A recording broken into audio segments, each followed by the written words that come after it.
Hey guys, Oh my goodness. that's my normal. Yeah. Happy New Year. Happy New Year. It's January the 5th, and we've set a lot of goals for this upcoming year we're very excited about. But hopefully, one of the things that we can do, one of our goals, is to put out more videos more frequently.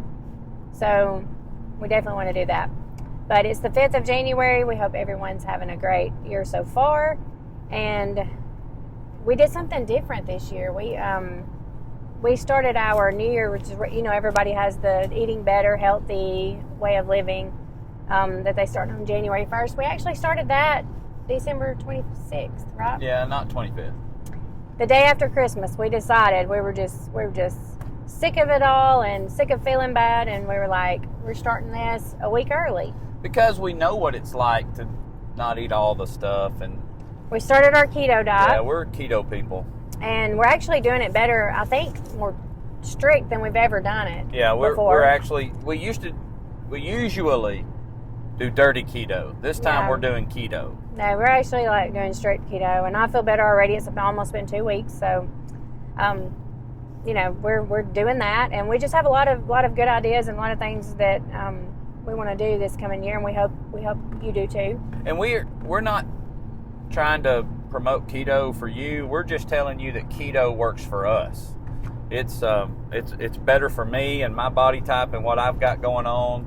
It's also better for Kelly, just out of actually experimenting with diets and looking at the numbers and seeing what all works. It's actually how her body needs to operate. So you can figure out what's good for you and do what's best for your body, but keto really, really works for us. It really does. So, with that being said, what you got going on? Well, I wanted to mention some of the things that we've been doing lately. Of course, you guys know that we're book readers. I will tell you that when I graduated high school, never in my wildest dreams would I have thought that at this point of my life I would be desiring to read books the way that we do. No, me but either. And of course, with what we do normally, we are very much having to learn and research and dig and ponder and things like that. But aside from that kind of book work, we have since probably 2-3 years ago, we have set aside the mindset to read together. And the reason that we read together is because it's not that she's reading my popular mechanics books. I'm being facetious in that I don't read that, but it's not like she's reading a man book and I'm reading a Danielle Steele novel or something. This is self-help, marriage, life, parenting, functionality type books. And surprisingly, it's fun. I've actually enjoyed it. I've actually gotten into the routine of desiring it. And then when you find a really, really good book, and we have found some that we were like, oh, it's hard to make it through those. But I think there's only been 2. I only remember 2 that we started and did not finish. And we probably did those 2 books an injustice because we were trying to do them at the same time. We were trying to read one chapter, one book, read one chapter, another book, one chapter, one book, one chapter, another book, because they were very similar in approach and style and subject matter. So in hindsight, we probably shouldn't have done that. Yeah. We probably should have just read one book and then flipped over to the next. But having said that, what I would like to mention today is the last book we read, and it is superb. It's great, and I'm going to give you the title for it. And if you're listening to this and you're a man, don't write this book off by the title. If you're watching this as a lady, you're probably going to be like, that's exactly what I want him to do. But just read the title. I'll tell you a little bit about the book. We would very strongly recommend this book to anybody, especially people who are church-minded, people who are godly-minded, because it deals with a lot of the shortcomings that we often have as Christian men. So I'll go ahead and give you that caveat. But here's the title: Married, but not engaged. I'm not sure if will that be backwards in the video? Since I don't think so. Showing it this way? I If don't it think is, so. should I show them this side of the book? I don't think so. I don't think that's how it works. But anyway, No. maybe not. Maybe. Married, but not engaged. And the cool thing about this book is it is written by a couple. Mm-hmm. It's written by a husband and wife, Paul and Sandy Coughlin. And they write individually, and then they write together. But Paul, I think, was the original book writer. Sandy did other things, and now they both write, and specifically this book they wrote together. And we have enjoyed it so much that we have ordered some of their other books, and they recommend books in here as part of your study material, or not study material like you're in school, but how would you word that? Cross-reference, like you would reference it to somebody else. Mm-hmm. So we have really enjoyed it, but the subtitle of the book says, Why Men Check Out and What You Can Do to Create the Intimacy You Desire. So this book is, I think, primarily addressed to the female perspective. Although the man needs to hear it, read it, and see if he lines up with some of these things. Honestly, I lined up with a lot of these things in my earlier life. In my most recent life, I still line up with a few, but not as many. So this book was powerful for us to read together. And the way we do it is we get 2 books. And she reads one, and I read the other, but I'm underlining and circling and highlighting and doing all kinds of stuff in my book because I don't have the memory that Kelly has with some of these things. And so when I go back over my book, if I'm looking back for an idea or something that I saw, she can usually pinpoint it pretty quickly. Sometimes if I didn't underline it or highlight it or at least put some kind of notation beside it, I might have to read a whole chapter to find it again. So that's why I do what I do. Plus, it's good for me to be able to look back over it and get other ideas, maybe take it other places. So anyway, this is my book, and I'm going to read a little excerpt from page 99 for you, and it's called Intimacy Through Talking and Thinking Together. I know that sounds, like it's not very sophisticated, but sometimes it is. Women often go where angels fear to tread. That women are more likely than men to talk about relational matters, regardless of whether there's a nice guy factor, and they talk about in this book the nice, CNG. Yeah, CNG, the Christian nice guy, and how that so oftentimes that hinders a lot of relational progress because of that CNG factor. And I'm not going to spoil that for you. I'm going to let you figure that part out because it wouldn't be right for me to spoil that because that's what the book's about. So we're just going to let you have that as your own go figure it out kind of thing. But he says, regardless of whether there's a nice guy factor, sets into motion some profound challenges. The fact that women will go into the relational area and want to actually talk things out sometimes is a profound challenge for men. Women, in desiring more intimate conversations, are more tolerant of emotional discomfort. Would you say that's true? That women will tolerate more discomfort to go into the conversation and try to stay and Absolutely. glean something from the conversation more so than a man. Absolutely. I think it's true. Most too. women. Most women, yeah. Yeah, there's most an women. exception to every rule, but most women, yes. I agree Men, with that 100%. ma'am, I agree with that. men tend to shut down a conversation quickly if the discussion gets emotionally unpleasant, and I think that's true. And for us, specifically me, I would get defensive. I used to, I still do some, but I used to very much would get defensive, like I'm under attack, or you're making an accusation, or I just don't like the way the conversation's going, so I would just, get mad, angry, pop off something at my mouth and go from there. But usually that was my number one defense, to try to get out of the conversation, to disengage once engaged. But remember, the title of this book is Married but Not Engaged. So the idea is to get us to understand that when we are married, we need to on both aspects be engaged. Now, on some of the respects, maybe the women need to disengage a little and the men need to engage a little. And that seems to be a pretty consistent theme. In most all the books that we have covered, and even some of the ones we've covered on videos, it seems to be a pretty consistent theme that men want to withdraw from conversations and retreat.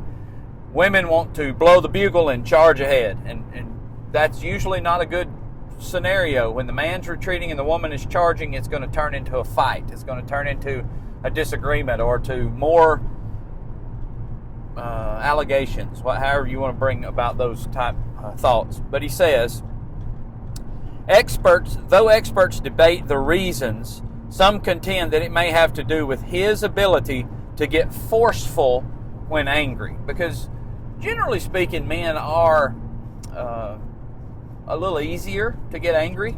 We're a little more forceful. We escalate a little quicker. And so maybe it is that your man is trying to not escalate by de-engaging, by disengaging. So he may be more in a protective position than really wanting to fight, per se, or wanting to have a disagreement. He may just be feeling his blood pressure come up. He may be feeling these, feelings that men have inside when they're getting angry, and he may be wanting to suppress that or to try to, subject that back. So he's trying to disengage rather than continue the conversation of discomfort. And I would think that most of the time, men, specifically men, we don't do a whole lot of talking with other men that are areas of discomfort. Most of the time we say our say, another man says his say, and if we disagree, we hash it out maybe. We might plead our case a time or two, but then after a little while, we write him off as a moron because he don't agree with us, so he must be a moron, right? So that don't work in marriage. You can't do that. You can't have your 2-second sparring and discussion, and then when the other person doesn't agree, you can't just write them off. That's your wife. You can't. That's not a very feasible effort. So or with a man, or with the like you were just talking about, it brought that up, that actual point of two men talking and even disagreeing, and then they either label one of them and go on, or they just go on. I was being facetious when I said that. But. Well, I know, but maybe it is a situation to where it's like, oh, they have that view, I kind of need to back up or whatever. Or they're like, hey, they have that view, we disagree, you think that, I think that, and then you go on with your day and everything's fine. It's just not like that with man and woman. It doesn't work out that way. But also I was going to say, while you were saying that this book does a very good job with telling both sides to me, like telling why the husband might do what he does, but also telling the wife, put it on the wife also to how to respond to the husband because he's acting this way and doing this. And I think that's good, that it goes back and forth to give, Well, and this book was actually written not just from a self-help perspective, like these people didn't have this problem. These people had this problem. Mm-hmm. And they will say, one of the things I really like about this book is when Paul's talking, he'll say, I, Paul, and he'll put that in parentheses, Paul. Mm-hmm. And when Sandy's talking, they'll denote which one is actually saying which sections of the book, because sometimes Paul would say, this was a problem that I had, and Sandy helped me with this, or Sandy was willing to work through this with me by this approach or this style. And it really teaches more from a practical perspective how husbands and wives ought to interact with each other in areas of discomfort, because sometimes wives don't want to tell husbands something because they're going to explode. Sometimes husbands don't want to tell wives anything because you're going to talk about it for the next 72 hours. So there's a reason. 72 years. 72 years, yeah. My wife doesn't get hysterical, she gets historical. So there's a systematic approach that's actually discussed in this book that I think's so practical. Mm-hmm. Yeah, that good. Kelly and I have actually sat down and said something like, these things we used to have to deal with, but now we don't deal with them as much. But even in what we do deal with, we can still apply these things to our approach to what we're doing. So I really think that husband-wife reading is good. I think husband-wife writing is good. So we really, really, really recommend this book. Yes, I mean, I couldn't tell you how great this book is, especially if you're having disagreements with approach, with style, with how the wife may be, kind of set in on her ways of how she wants to deal with her husband. And if it's not working, guess what? It's not working. But this also, you didn't want to get into the CNGs, but this book also focuses on primarily it can be for everybody, but primarily a one type of man, out there. This one type of guy, and it kind of focuses on when there's a guy with this personality. Yeah, it's not talking about the aggressive wife beater. No. Aggressive type person, because that would be certain traits that it's talking about with this guy, and then it's saying if you have one of these type men, women, this is how you need to deal with that man, and it's kind of it's talking to both the man and the woman in this situation, so it's very interesting. And there's a lot to understand. So I think most of the time in our marriages, I mean, we got married for a reason. Now, granted, your reason may not be all that valid if you were wanting to marry for any other reason than partnership and, working together and those kinds of things. If you married for other reasons, maybe you need to figure those out. But most of the time, we married because we could get along. We married because we desired each other's company. We married because we partnered together really well. And if you did that at the beginning of your marriage, if your marriage is not as harmonious as you would have it to be or as it once was, something has kind of crept in or something has surfaced itself. It may not be something from an outside force. It may be something that was there internally within one of the two of you that's finally surfaced. So you may want to think about what is actually the undercurrent or what is actually the influence on that relationship to hinder it. And I think this book does a great job of kind of giving you a bird's eye view of what this couple went through while trying to work these things out. And then would you say they're famous almost? I mean, there's a lot of books out there, and there's a lot of... Yeah, they got a lot of books. Yeah, there's a lot of stuff out there of Paul Coughlin, I know, and there's 2 different Paul Coughlins at least, because I thought I was ordering one of this guy's books and I ordered a different one. So that's interesting. And then one of the books that was mentioned in this book was this book, Why Men Hate Going to Church. And I thought, that's got to be a good book. So you know what we did? We bought one. But then, not just one, we bought 2.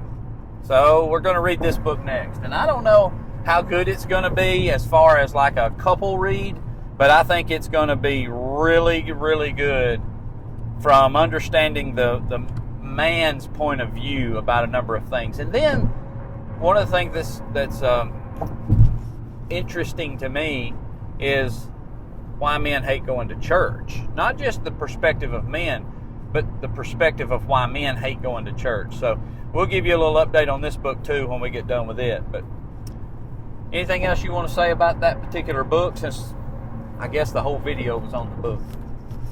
Well, I mean, I thought that was the plan. Well, it was the plan, but I didn't know. No, I just think it was great, and I think you need to check it out. And I think every couple, no matter what, every couple can pull something from it and learn. And I think it's pretty interesting that, yes, we've had 2 books that we tried to do together that we just kind of put them aside because they just weren't doing it for us.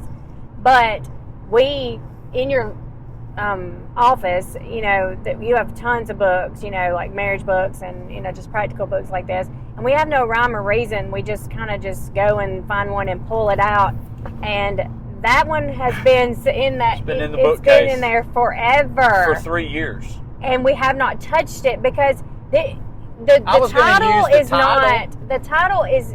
It is what the book's about, but Yeah. there's so much more. Oh man. So much more. And so we just kind of overlooked it, and then finally, I don't remember if it was me or you, we pulled it out, and we were like, we turned it around and read it, and then like, this is interesting. And we were both kind of iffy about it. And I then think we our started books reading kind of it. hit us when it's time. Yes. And that's what's weird about it. Yeah. And then we loved I'm not it. trying And we to were just play like, some mystical, theme music or anything right now, but it's interesting to us that when we need the books or when something strikes us, it usually is because we're ready for it. yeah. And That's really, really, really good book. yeah. And I actually used this title in some of our marriage retreat material that we were going to put together and was going to have somebody speak on this subject. And that's where that title for that came from. If you were familiar with the marriage retreat and saw this title, that's where that title came from. But the book is so much better than the title, even though the title's pretty good. It is. Anything else? Nothing else. All right. Well, Good for now. I guess until next time, we'll let you have a short video. 21 minutes. That's not very short. It's shorter than normal. We were intending to have a short video. It's shorter than normal. Short. We will let you have a shorter than normal video. There you go. Enjoy your day. And remember that your decisions are up to you. You get to make them. Your actions are up to you most of the time. All the time. I'm just kidding. All the time. Your decisions and your actions are up to you. Make sure that what you're doing is what you're supposed to be doing. Make sure that what you're doing is something that you're not going to regret, you're not going to look back on, or that's going to bring shame and hurt to somebody else. Because, that's what our marriages are all about, is working as a partnership, trying to be one with the other and cohesively make it through life. And we would encourage you to just take the time to sit down with each. Oh, one of the things we saw the other day, I'm not sure, which book was it in that we read that? What time are you going to say? I was going to. You going to do it on another video? Well, we're at 22 minutes. Okay. Talk to you guys later. There's another video coming where Next we're going to talk video, about what to we be were just continued. talking about that we didn't get to talk about. To be continued. To be continued.